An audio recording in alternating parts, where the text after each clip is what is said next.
ఈ అంచె దినాలలో సోషల్ మీడియా వచ్చిన తర్వాత ఏది సద్వాక్యమో, ఏది తప్పుడు బోధో, ఏది అసలైన బోధో, ఎవడు నిజ సేవకుడో, ఎవడు నకిలీ సేవకుడో, ఏది నిజమైన సంఘమో, ఏది కాదో తెలుసుకునే పరిస్థితి లేకుండా పోయిందండి. వాక్యం మనకు రాయబడింది, ఇది కదలదు, మెదలదు. నిన్న నేడు నిరంతరము ఏకరీతిగా ఉన్న ప్రభువు ఉన్నాడు.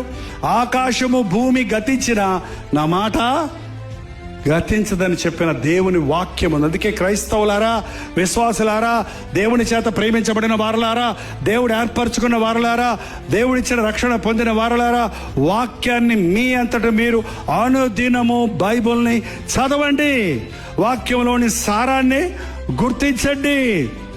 ఒక బోధకుడు ఒక వ్యక్తిని పరలోక రాజ్య వారసుడిగా ఎలా చేయాలని ప్రయాసపడేవాడిగా ఉంటాడు. కానీ నేను ప్రార్థన చేశానంటే నీకు ఆశీర్వాదాలు వచ్చేస్తాయి, నేను దీవించానంటే నీ కుటుంబం అంతా ఆశీర్వదించబడద్ది అని ఒట్టొట్టి బోధలు చేసేవాడు కాదండి. ఖచ్చితంగా ఆశీర్వదించబడతాం, దెర్ ఇస్ నో డౌట్.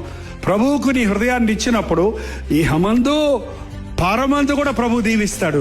కానీ ప్రభువుకు నీ హృదయం ఇవ్వనప్పుడు ఇహమందు నీకు ఎన్నున్నా పరమందు నీకు సున్నా.